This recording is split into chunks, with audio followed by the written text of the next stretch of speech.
Hello again, everybody. This is the Box Score Network. I am Ben Parker, joined as always, usually by Austin Freed and Shane Ratliff. We really appreciate you coming by. I say we're ramping up. We're really not. We've been doing this draft work ever since the last draft stopped, and we tend to do it all year round for the most part, but we are continuing the work. And Christen Miller, it is his turn to get an evaluation by us, and we are proud to do it. I really do enjoy breaking down these college football players and looking at their game.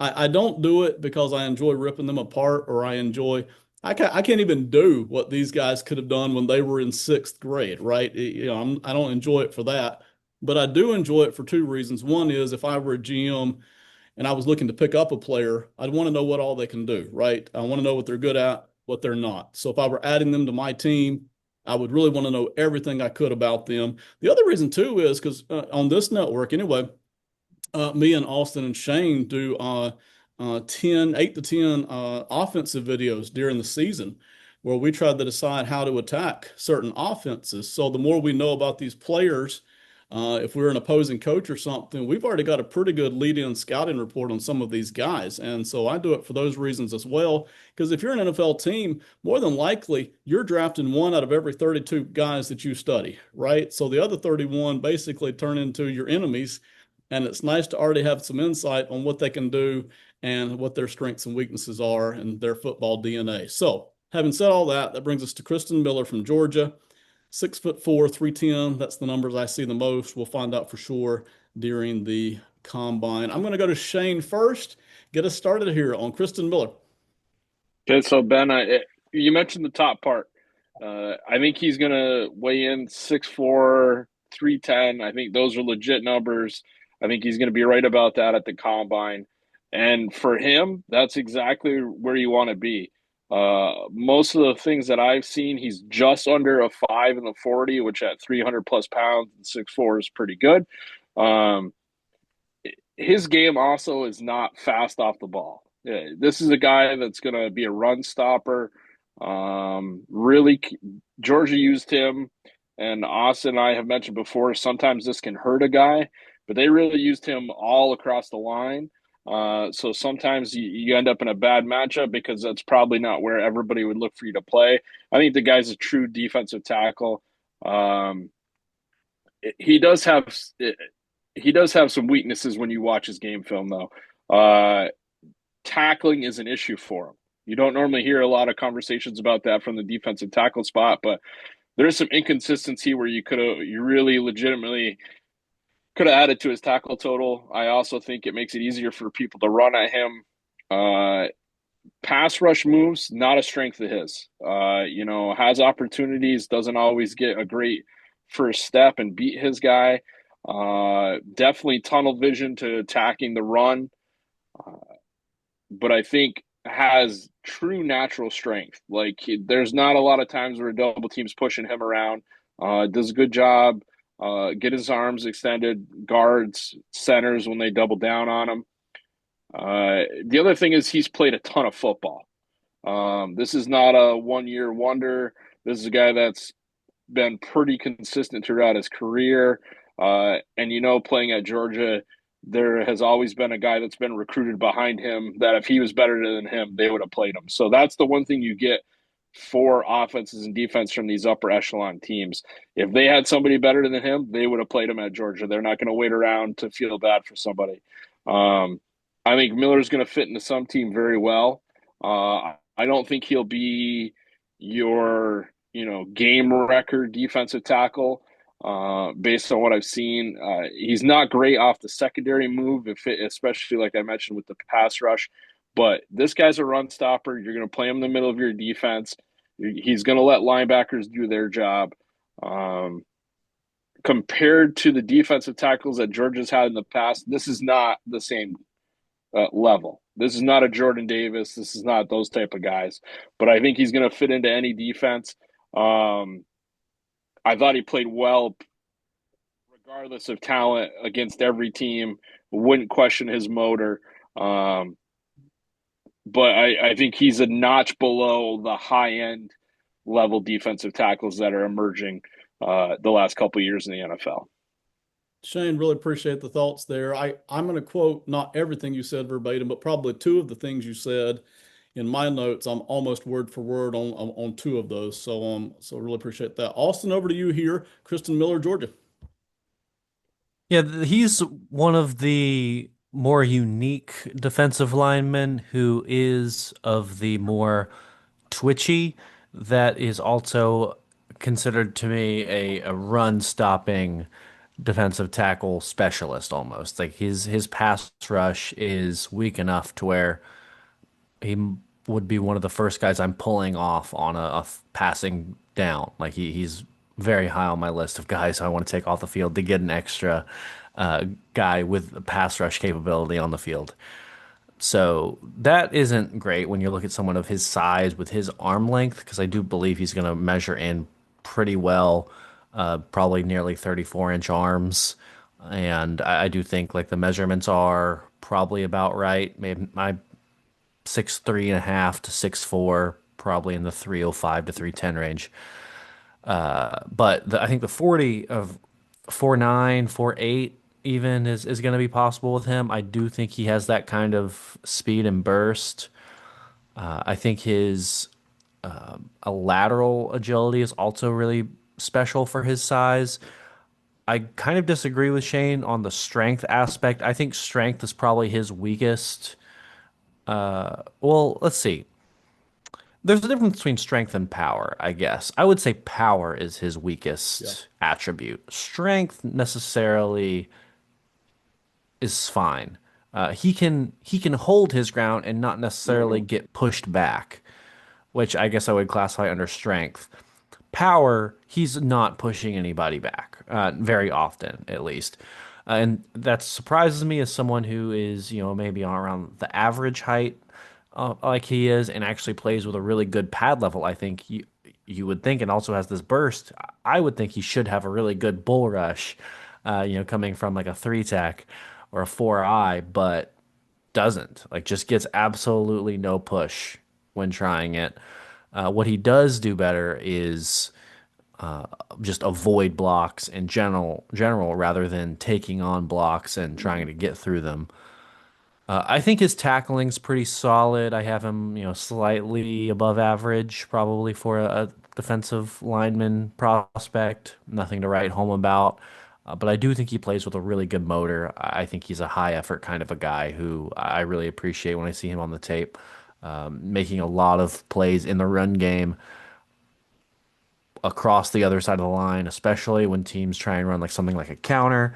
He is very disciplined in making sure that the first step he takes is in the correct direction, and then I think kind of figures out what's going on and is able to actually make a play in a lot of those situations, which is something that not all the 310-pound guys do very often. Overall, I'm mostly happy when I watch him. There are a few gripes, mostly to do with like the pass rush and just general passing down stuff. And I also saw him play a lot of nose tackle. I don't necessarily think nose is going to be his position, so I think he either needs to add some weight and really lean into that run defense type player that he has shown the ability to do, or just develop a good two pass rush moves that allow him to stay on the field more consistently in the NFL level. Austin, excellent work there. My notes don't match yours, but again, on like two of the points, I'm almost word for word, but it wasn't the points that Shane brought up, oddly enough. So I'm going to overlap both of you here a little bit. For those of you watching, most of you know this because you've seen us before. The way the show format has ultimately set up, each of these guys get two turns, one at the start, one at the end. I jabber a lot in the middle, so these two guys are patient enough to wait on me, run through a whole page worth of notes every time. So I really appreciate that. We'll come back to them for final words here in just a second. Let's get to the notes. I'm going to save my pass rush notes for last, unless I just flat out forget. Strength and physicality. I love it. Plays against the biggest and the best in the country. One half of them, right? Southeastern Conference versus the Big Ten would be excellent as well. Rarely saw him getting pushed back. That just did not happen much. Usually saw him doing the pushing, but a lot of that was in the run game, in run defense, not so much in pass rush. Very good at point of attack and really holds the wall. I think that probably is the one part of this that we can't totally agree on. He holds the wall very well, so I do like that the work versus the run. Y'all both mentioned this. He's excellent, not elite. I don't think he's elite versus the run, but he's so good at it. Teams generally make a point to run away from him. When you consistently watch the tape, for the most part, teams would try to run the other way and generally avoid that. I will give you one exception to that here in a couple of minutes. Not always dominant, but really creates a solid wall and usually is creating a lot of chaos and damage to the opposing team's run game. It really felt like he was making that very difficult. Teams just did not want to fight that fight. I thought he crushed one gap stuff, and I thought he controlled two gaps somewhat consistently, considering the conference he was in, which would be more NFL-like. So I'm not saying that he cannot do two gap. I would be okay with it, but I really would prefer that he were one gap when it comes to his run defense at the NFL level. The tackling isn't great. Shane did mention this. It definitely leaves something to be desired. Just doesn't wrap up or clean up as consistently as he should. And really, you see a lot of linebackers and safeties whose tackling tends to be good from both a technique and a wrap up standpoint. A lot of times it's like he just ran into the guys and kind of sort of hope he knocked them down. There were times he wrapped up. There were plenty of times he did, but excuse me, for some reason there were plenty of times he didn't. And I don't know what's up with the inconsistency, but I did notice that the tackling was really inconsistent one play to the next, one game to the next. The footwork, Austin, you mentioned lateral movement. I just called it footwork, but it's good. He actually looks good on twists and stunts. He can be the high man or the low man on the twist and stunt. Now, again, he's not getting home to the quarterback. I'll talk about more about that in a minute. But as far as running a twist and stunt, the footwork is great. He also moves very efficiently side to side. So from tackle to tackle, he's very effective at getting to either the spot he's supposed to be or getting to the spot where the play is moving to.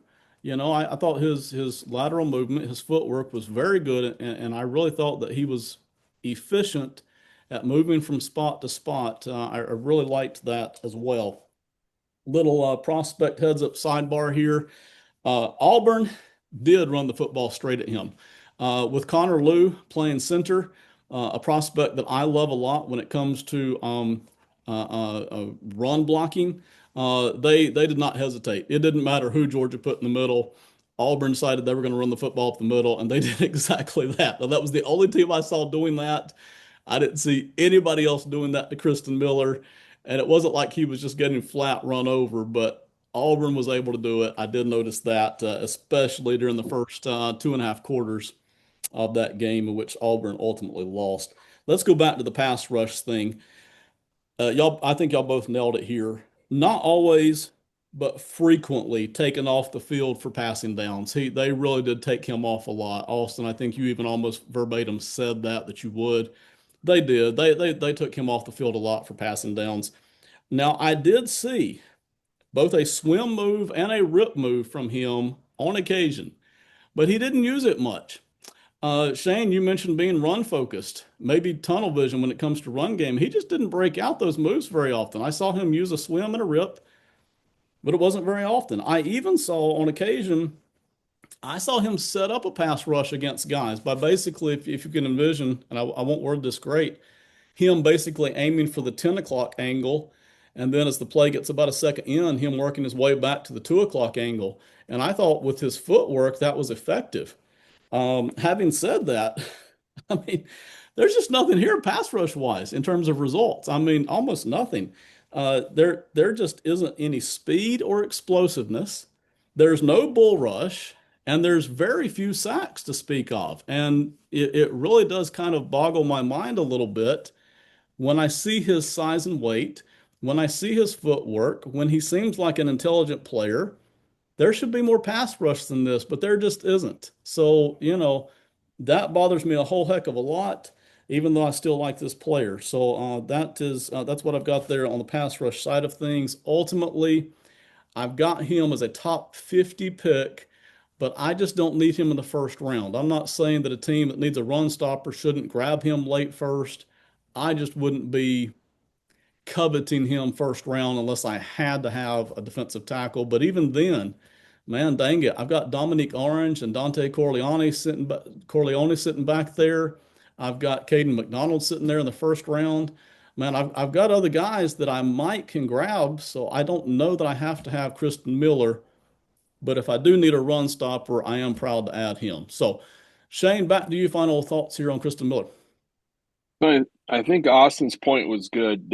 Depending on how you define it, power versus strength, Austin's right. He'll hold up at the point of attack. I don't think he's getting buried.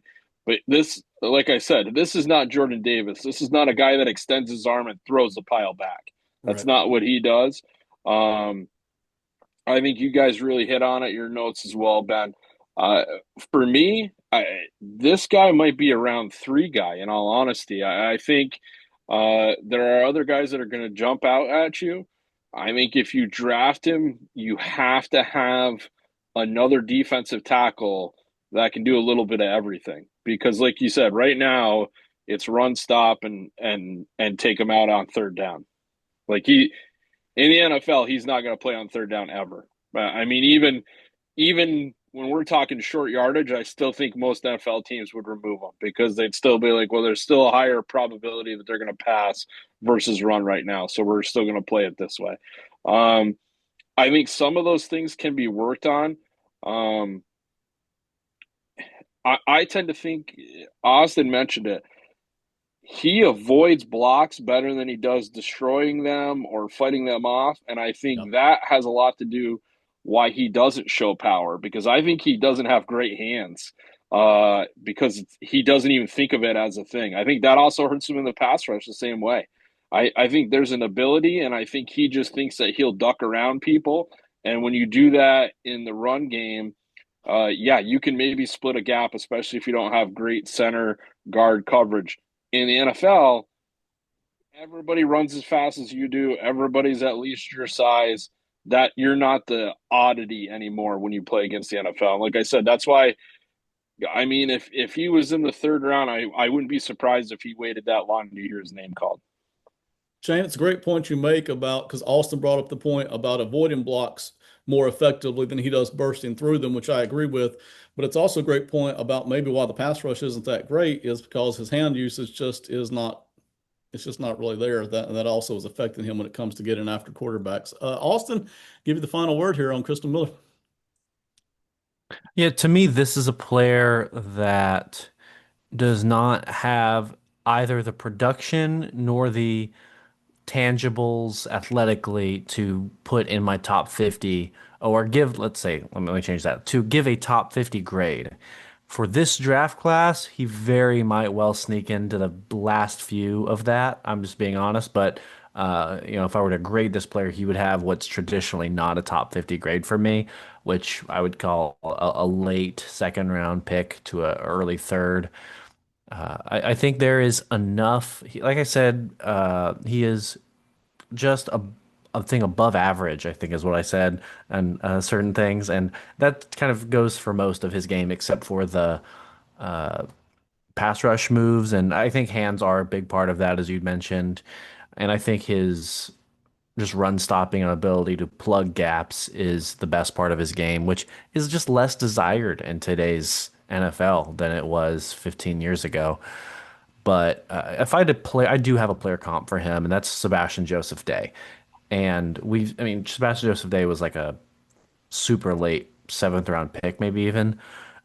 This guy is obviously more coveted in the draft, and I think that will lead to more opportunities early in the career. But we've seen Sebastian Joseph Day, even at a still relatively young age, pretty much fall out of favor and not have too many opportunities late in his career over the past 2 or 3 years, which I find troubling for just the archetype of the more shifty, lack of power D lineman who doesn't necessarily have a great pass rush skill set or move set. So maybe it's a dying breed. Either way, he is talented, and if I could get him in the late second round, I would be very happy with that. Excellent work, Austin. Excellent work, Shane. We really appreciate it. The best part, and I've told this to our guys more than once, if you're listening to us, you drop them by here. I know a lot of you already do your own serious work, or you're a fan of a team and you're kind of scouting out players for your team for the upcoming draft. You get three different opinions here. And while there's a lot of overlap, usually the three of us will bring out some different angle. So you really are getting three different perspectives here. And I do think that is one of the strengths of what we're doing. So everybody, thank you for the work, and we really appreciate everybody coming by and watching tonight. Have a great one. We'll see you next time. Goodbye.